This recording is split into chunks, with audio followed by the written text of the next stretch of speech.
আহকচোন আজি আমি শিকো কঁঠালৰ মুচি কেনেদৰে তৈয়াৰ কৰে।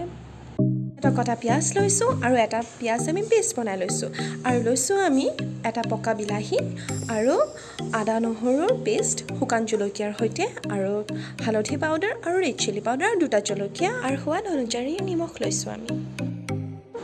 কেৰাহীখন গৰম হ'ব দিম আৰু গৰম কেৰাহীত আমি 3 হেতাৰ তেল দিম। তেলখিনি গৰম হোৱাৰ পিছত আমি আমাৰ কটা পিঁয়াজখিনি আমি দি ভাজিম তাক প্ৰায় 1 মিনিটমানৰ কাৰণে। এতিয়া আমি আমাৰ আদা নহৰু পেষ্ট শুকান জলকীয়াৰ সৈতে যিটো আমি খুন্দি থৈছিলোঁ সেইটো আমি ঢালি দিম আৰু তাক প্ৰায় 2-3 মিনিটৰ কাৰণে আমি ভাজিম ভালদৰে, যেতিয়ালৈকে আমাৰ আদা নহৰুৰ গোন্ধটো সমূলি গুচি নাযায়। এতিয়া আমি আমাৰ পিঁয়াজৰ পেষ্টটো এড কৰিম আৰু গোটেই মিক্সচাৰটো ভালদৰে ভাজিম প্ৰায় 3 মিনিটৰ কাৰণে, যেতিয়ালৈকে আমাৰ মিক্সচাৰটো বাদামী ৰঙৰ হৈ নপৰে।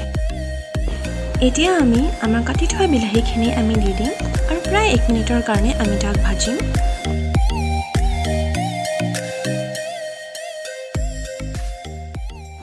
সোৱাদ অনুযায়ী আমি নিমখ দিম। মই ইয়াত 2 চামুচৰ নিমখ দিছোঁ আৰু আপোনালোকৰ অনুযায়ী আপোনালোকে নিমখ দিব আৰু 2 চামুচ হালধি দিব।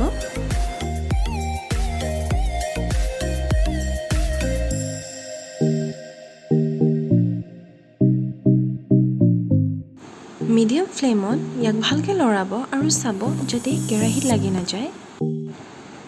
প্ৰায় 2-3 মিনিটৰ কাৰণে ইয়াক ভাজিব, যেতিয়ালৈকে আমাৰ বিলাহীটো কোমল হৈ নাযায়।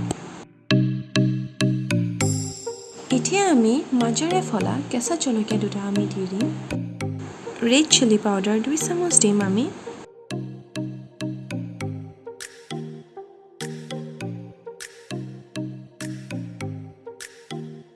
প্ৰায় 1 মিনিটৰ কাৰণে আমি তাক ভালদৰে লৰাই ভাজিম। এতিয়া লাহেকৈ গৰম মছলা 1 চামুচ দিব।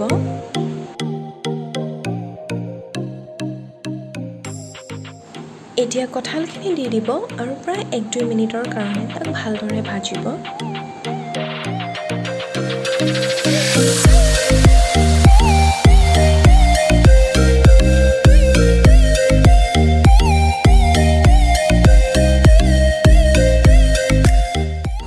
এতিয়া আলু টুকুৰাকেইটা এড কৰি দিব আৰু ভালদৰে লৰাব আৰু প্ৰায় 10 মিনিটৰ কাৰণে তাক ভাজিব।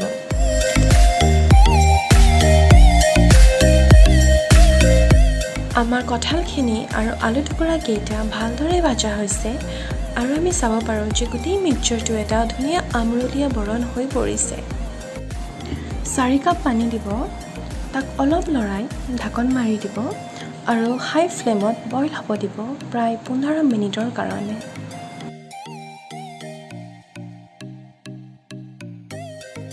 পোন্ধৰ মিনিটৰ পিছত আমি দেখোঁ যে আমাৰ পানী যথেষ্ট শুকাইছে আৰু আমাৰ কঁঠালখিনিও ভালদৰে সিজিছে। এতিয়া লাহেকৈ আমি গৰম মছলা 1 চামুচ দিম, যাতে ই ধুনীয়া টেষ্টটো কৰে আৰু এটা ধুনীয়া গোন্ধও থাকে। আমি যিহেতু ইমান গ্ৰেভি নকৰোঁ, সেইকাৰণে প্ৰায় 1 মিনিটৰ কাৰণে এনেকৈ ভাজি আমি পানী অকণমান শুকাব দিওঁ। তাৰপিছত নমাবৰ সময়ত আমি ধনিয়া পাত কেইটামান ছটিয়াই দিম। আমাৰ কঁঠালৰ মুচি তৈয়াৰ হৈ গ'ল। Thank U.